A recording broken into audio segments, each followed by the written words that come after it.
I had always known that being a park ranger meant isolation, but nothing quite prepared me for the eerie stillness of the deep woods at night. The national forest where I was stationed stretched for miles, rolling hills, dense trees, and a canopy that, when the light was right, could make you feel like you were standing in the mouth of a dark, ancient beast. My post was near the center of the forest, away from the main trails and visitor centers, where the true wilderness reigned. Most nights were uneventful, if not a bit boring. It was just me, the stars, and the forest critters. But there was one night, one particular night, that I'll never forget. It started out as routine. The radio in my station crackled with the usual chatter from other rangers doing their rounds. The evening shift was mine, and I was going to patrol the lesser-used trails in the northern sector of the park. These trails were almost always quiet, but they held a reputation. Hikers spoke of strange things in those woods, voices when no one was around, glimpses of shadows that didn't belong, and sometimes, the feeling that you were being watched, even though you were miles from another living soul. I shrugged it off as tall tales. Overactive imaginations, the way the forest plays tricks on the mind when you're tired or alone. The rational part of me clung to that explanation. But the part of me that listened to those stories, that sat with the silence of the forest, knew better. That night, a cold front had rolled in. The late autumn wind was biting, and the forest floor was a mixture of fallen leaves and frost. I pulled on my heavy coat, grabbed my flashlight, and set out from the ranger station. Headed out, Mike, came the voice of Jake, another ranger who worked the day shift. Yeah, I replied, doing the northern trail tonight. Jake raised an eyebrow, his expression unreadable in the dim light of the cabin. You know, there's been some strange reports from that sector recently, he said. I chuckled, shaking my head. Let me guess, more ghost stories. Jake didn't laugh. He just gave me a long look before saying, just, keep your radio close. And don't go too deep, okay? There was something in his tone that made me pause, but I brushed it off. I wasn't about to let a little superstition get in the way of my job. Still, I clipped the radio to my belt, switched it on, and headed into the night. The air felt heavier that evening, the wind rustling through the trees in a way that sounded almost like whispers. My flashlight beam cut through the darkness, illuminating the worn path ahead. The moon was nearly full, but it was hidden behind thick clouds, giving the entire forest an oppressive feeling. As I walked, the sound of my boots crunching on the frosty leaves seemed louder than usual. The forest was quiet, too quiet. Normally, there'd be the occasional rustling of nocturnal animals or the distant hoot of an owl, but tonight, nothing. Just the wind and the trees. I checked my radio, the signal was strong, but there was no chatter. The other rangers were quiet tonight, too. I pushed on, heading deeper into the northern sector. This part of the forest was older, the trees taller and more twisted. The further in I went, the less human it felt. There were no signs of recent activity, no footprints, no discarded trash, no sign that anyone had been here in weeks. And yet, that strange sensation began creeping over me, the feeling of being watched. I stopped for a moment, turning off my flashlight to let my eyes adjust to the darkness. The wind had died down, leaving an unsettling stillness. I stood there, listening, and that's when I heard it. A scream. But it wasn't the kind of scream you'd expect to hear in the forest.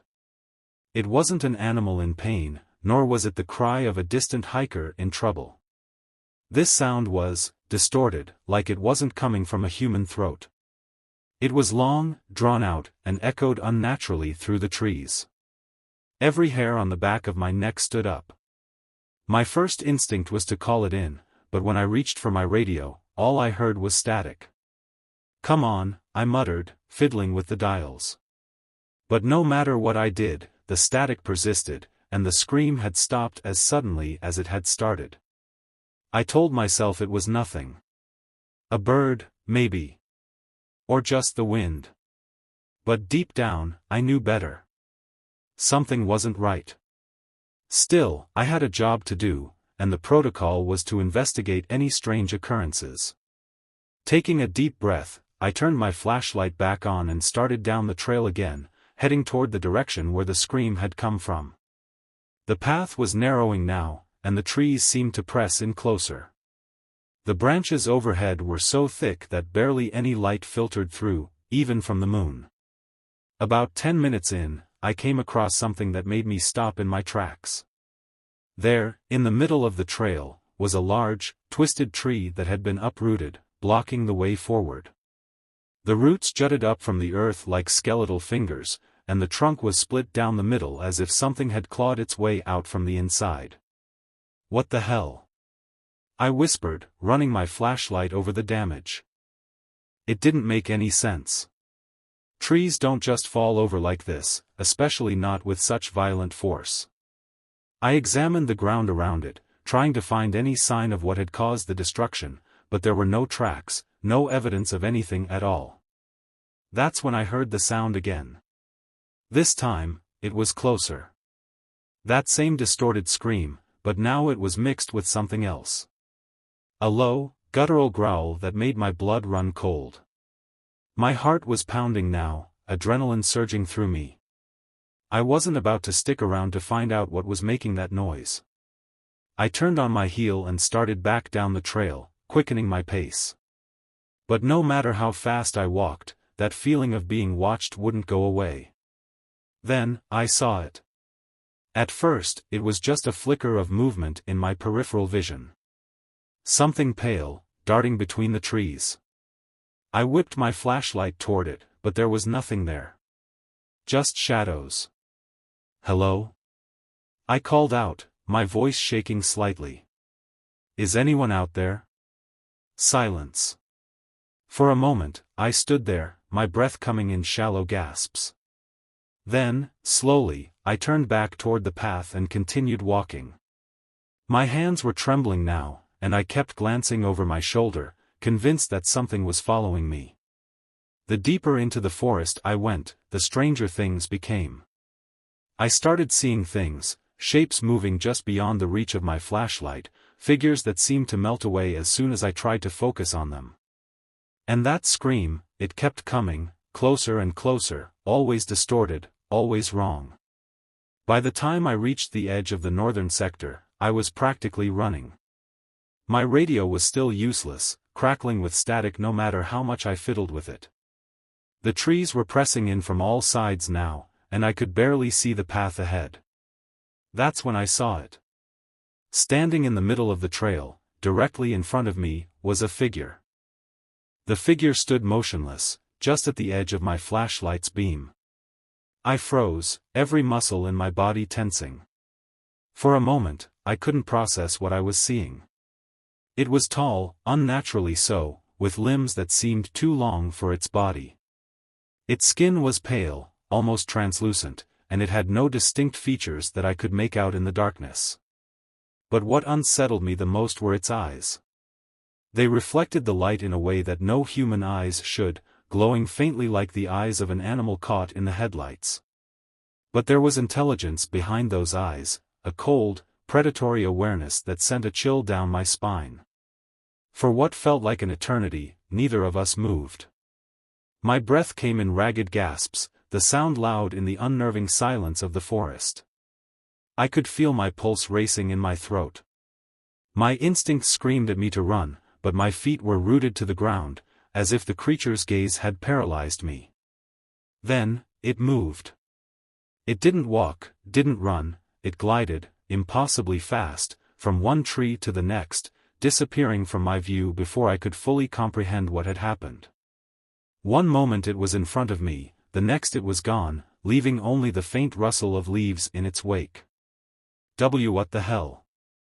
I stammered, taking a step back, my flashlight trembling in my hand. I tried to rationalize it. It had to be a trick of the light, some kind of animal. But no animal moved like that, no creature I had ever seen in my years of working in the forest could move so silently, so quickly. I turned in a slow circle, sweeping the flashlight over the trees around me, but the figure was nowhere to be seen. The forest had swallowed it whole. That's when I heard the voice. "Help, me." It was faint, barely more than a whisper, but unmistakably human. My heart skipped a beat. "Hello?" I called out, my voice trembling. "Who's there?" No response. I strained my ears, trying to pinpoint where the voice had come from, but the forest was unervingly silent again. The hairs on the back of my neck stood on end, and every instinct I had screamed at me to turn around and leave. But something kept me there, some deep, primal urge to find whoever, or whatever, was out there. I took a cautious step forward, my boots crunching on the frosted leaves. "Hello?" I called out again, louder this time. "I'm a park ranger. If you need help, let me know where you are." For a moment, there was nothing but silence. Then, the voice came again, this time closer. "Please, help me." It was distorted, like it was being dragged through water. My heart raced, and the rational part of my brain was screaming at me that something was wrong. But I couldn't ignore it. If someone was lost out here, it was my duty to help them. I adjusted my grip on the flashlight and started moving toward the sound, my footsteps careful, deliberate. The trees seemed to close in around me, the branches twisting in unnatural ways, casting strange, distorted shadows on the ground. "Where are you?" I shouted, my voice sounding thin and weak in the oppressive darkness. Here, the voice was right in front of me now, just beyond a thick patch of underbrush. I hesitated, my mind torn between fear and duty. My flashlight flickered again, plunging the forest into darkness for a split second before sputtering back to life. I swallowed hard, pushing through the underbrush toward the voice. That's when I saw it. The clearing was small, barely more than a break in the trees, but it was enough to reveal a horrifying sight. Lying in the center of the clearing was a figure, a man, or at least what had once been a man. His body was twisted and broken, limbs bent at unnatural angles, as if something had tossed him aside like a rag doll. My stomach churned at the sight, and for a moment, I couldn't move. My brain struggled to process what I was seeing. How had this person ended up like this? And more importantly, where was the thing that had done this? I crouched down next to the body, reaching for my radio. "Dispatch," I said, my voice barely a whisper. "This is Ranger Mike. I've found." Before I could finish, the radio crackled to life, and the distorted scream tore through the speakers. It was so loud and jarring that I dropped the radio, my heart pounding in my chest. The scream echoed through the trees, bouncing off the twisted trunks and surrounding me from all sides. It was closer now, much closer. I grabbed my radio, fumbling with the buttons, but the scream didn't stop. It was deafening, overwhelming, like it was coming from every direction at once. That's when I realized, it wasn't just coming from the radio. It was coming from the trees. I whipped around, scanning the woods with my flashlight, but the beam barely penetrated the thick shadows. The scream continued, growing louder, more frantic, more distorted. It was inhuman, wrong in every conceivable way. Then I saw it again. The figure. It was standing just beyond the edge of the clearing, half hidden in the shadows. Its pale skin gleamed in the faint moonlight, and its eyes, those terrible, reflective eyes, were locked onto me. It didn't move. It didn't need to. The scream did all the work for it, filling my mind, rattling my bones, making it impossible to think. I stumbled backward, tripping over the underbrush, my flashlight shaking wildly as I tried to keep it trained on the creature. "Stay back!" I shouted, my voice cracking. But the figure didn't respond. It just stood there, watching, waiting. And then, as suddenly as it had started, the scream stopped. The silence that followed was suffocating.